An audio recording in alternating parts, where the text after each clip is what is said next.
sign name is B on the hand like wood. It's gonna be real quick, but I will try to sign slow for all of the interpreters because it's important to make sure that everyone can see me and my signing. If you're not able to understand American Sign Language, you can look to the Indian Sign Language interpreter. I'm still learning a little bit of ISL, but I am more comfortable presenting in ASL. I know our time, we don't have a lot of time, but I do want to just take 5 minutes real quick and then let you all come up to the table to be able to show you the different technologies that we have available. Just briefly, I want to speak about myself. I was born deaf. I am deafblind. At the age of 9, I lost my vision completely. And I had to be taken out of public school because I was not able to lip read anymore.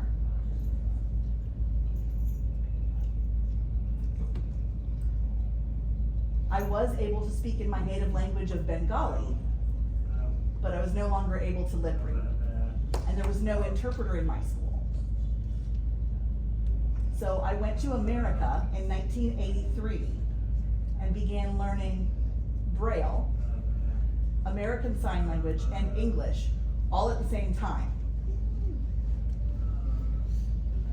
I was able to graduate high school and then go on to university and receive my Bachelor of Arts degree in political science. At that time, I thought I wanted to become a lawyer, but my first love has always been technology. That has been my hobby since I was a child. I like to play with the new technology and build my own computers.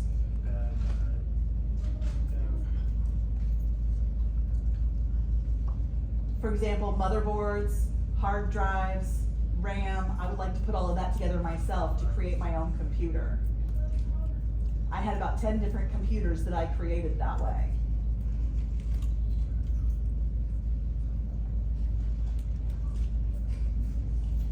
I got busy and had to stop. But then I started working at Helen Keller National Center in New York, educating deafblind people about how to use different technologies and Braille displays and computers with screen readers and smartphones connected to their Braille displays. What I have up here is a variety of equipment that you can touch up here on the table. And I also run my own private company, which is called the Bapin Group, LLC. And what we do there is sell different products for people with vision and hearing loss.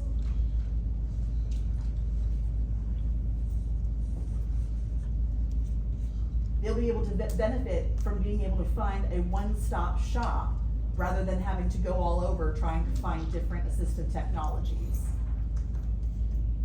I also work with several different companies testing their products to make sure that they are compatible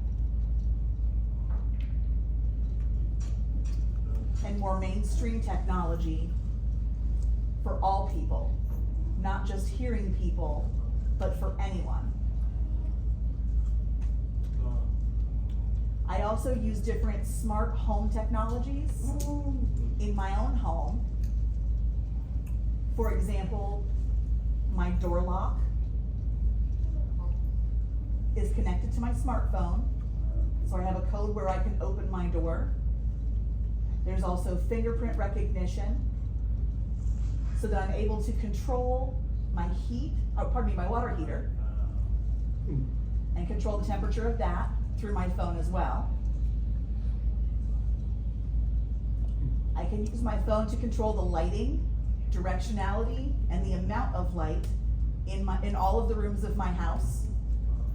I am fully blind, which means that other people might be able to come into my house and turn all the lights on, but I can't see that those lights are on.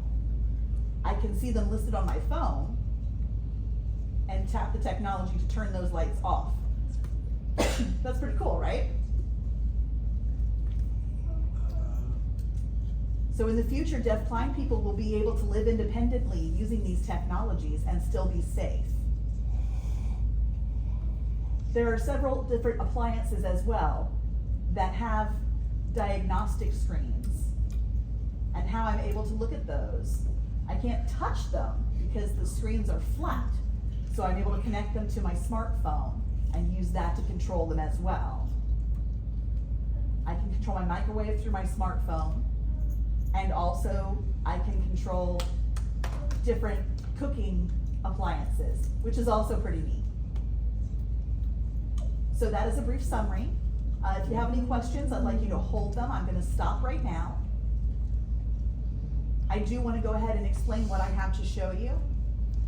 On my laptop, I have a few different braille displays that are set up for an alarm system, for example, to let me know when someone presses the doorbell. Excuse me, it will call me.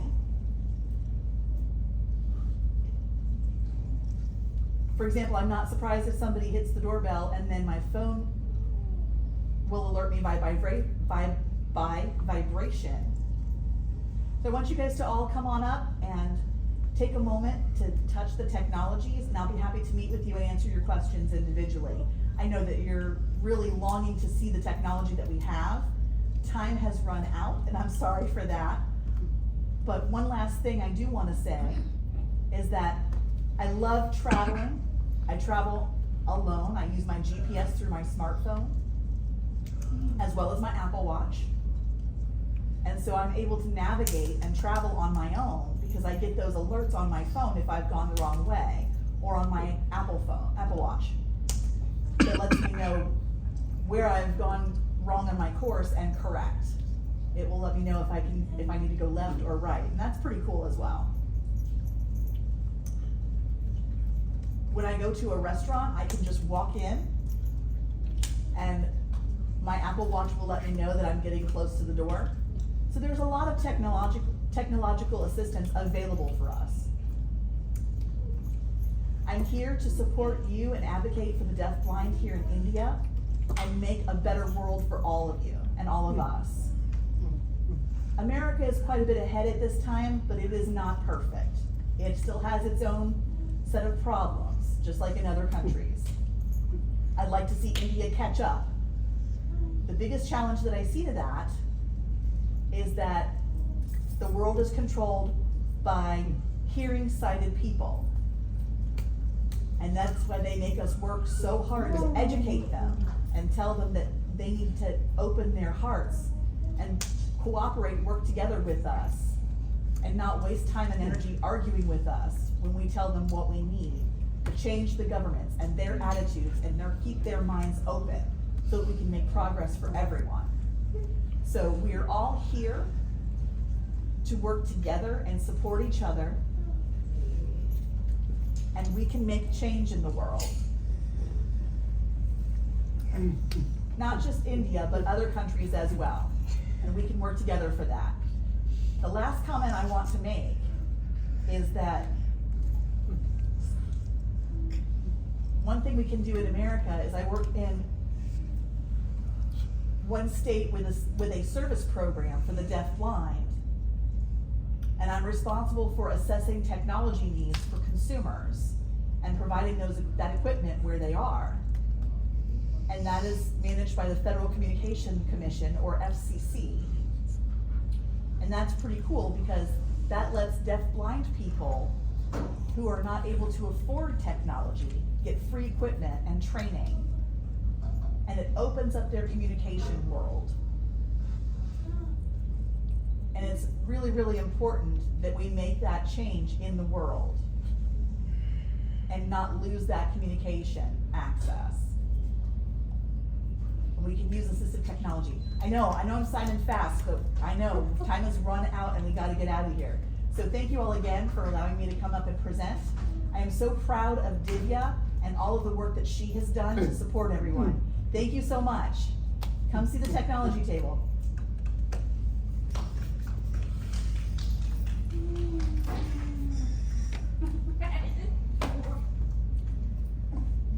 And it is now 1:26. 1:26, so how many minutes? We can, yes, by 1:45. Time to add presentations. I'm so sorry. I'm so sorry. Can't. So if people want, there are 15 minutes, we need to get out to start getting out of the school to practice. So we ask people to.